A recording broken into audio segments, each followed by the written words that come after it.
जिंदगी में अगर कुछ कर गुजरने की चाह हो तो आगे आने वाली हर चुनौतियाँ आसान लगती है। प्रदीप नाम का एक लड़का बिहार के एक छोटे से गांव से बिलोंग करता है। इनके पिताजी बहुत ही गरीब थे। एक छोटे से पेट्रोल पंप पर पेट्रोल भरने का काम किया करते थे और पेट्रोल पंप पर दिन भर कड़ी धूप, बरसात और ठंड में काम करने का दर्द क्या होता है इनके पिताजी अच्छे तरीके से समझ रहे थे। तभी उन्होंने सोच लिया कि चलो, मैं तो कुछ नहीं कर पाया, लेकिन मैं अपने बेटे को पढ़ा लिखा कर बड़ा अफसर ज़रूर बनाऊंगा, क्योंकि मैं नहीं चाहता हूं कि जिस हालात में मैं अपनी ज़िंदगी गुजार रहा हूं, मेरे बेटे भी ऐसे ही गुजारे। दोस्त, प्रदीप अपनी बीकॉम कंप्लीट करते ही अपने पिताजी से कहता है कि पिताजी, मैं यूपीएससी की तैयारी करने के लिए दिल्ली जाना चाहता था। तो उनके पिताजी बिना कुछ सोचे दिल्ली पढ़ाई करने के लिए हाँ कर दिए और 10-15 हज़ार रुपये प्रदीप को देकर यूपीएससी की तैयारी करने के लिए भेज दी। लेकिन दोस्त, जब प्रदीप दिल्ली जाकर कोचिंग के बारे में बात करता है तो वहाँ की कोचिंग की फ़ी जानकर शॉक हो जाता है और प्रदीप अपने कमरे में आकर सोचने लगता है कि यार, कोचिंग का फ़ी इतना ज़्यादा, 1.5 लाख, हमारे पिताजी कहाँ से इतने पैसे लाएंगे? लगता है मैं अपने सपने को पूरा नहीं कर पाऊंगा। फिर प्रदीप अपने पिताजी को कॉल करके बताता है कि पिताजी, यहाँ तो कोचिंग का फ़ी बहुत ज़्यादा है, मैं घर आ जाता हूँ। तब उनके पिताजी, प्रदीप बेटा क्यों, क्या हुआ, कितना फ़ी है? तब प्रदीप ने बोला कि पिताजी, यहाँ कोचिंग का फ़ी 1.5 लाख है, फिर रूम रेंट, रहना, खाना पीना कहाँ से आएगा इतना पैसा?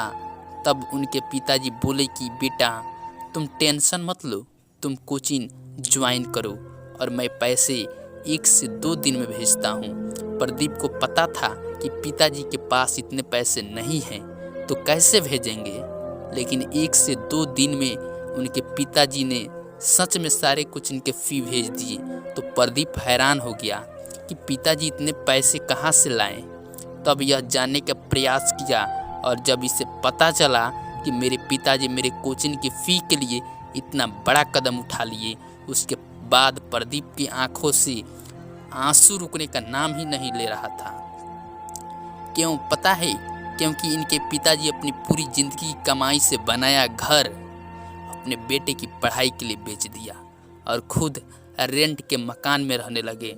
इसके बाद प्रदीप का नींद, चैन, सब कुछ उड़ गया और उसी वक्त अपने आप से प्रण और कहा, जब मेरे लिए पिताजी इतना बड़ा त्याग कर सकते हैं तो मैं आज वादा करता हूँ, मैं अपनी तैयारी में कोई भी कमी नहीं आने दूंगा और बहुत जल्द पिताजी के लिए एक महल बनाऊंगा।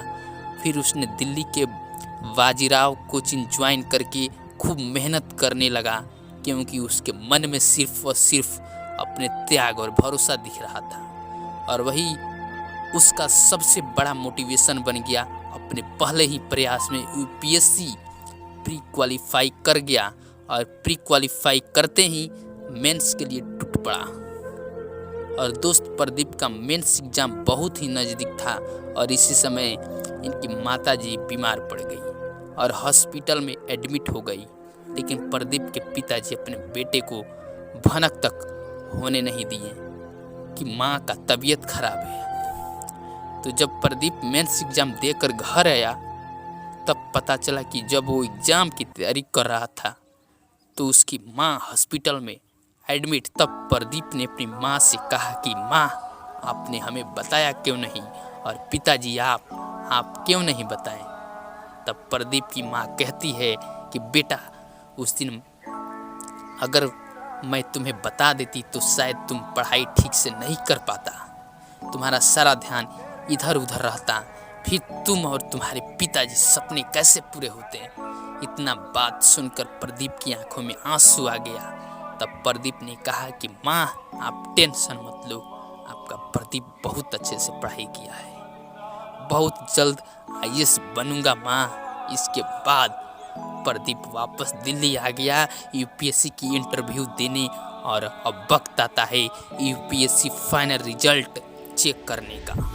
इसने अपना रोल नंबर डाला और चेक किया, तब प्रदीप खुशी से झूम उठा, क्योंकि प्रदीप अपना पहले ही प्रयास में अपनी कड़ी मेहनत और दृढ़ संकल्प के दम पर यूपीएससी एग्जाम क्रैक कर दिया और 96 रैंक हासिल कर लिया।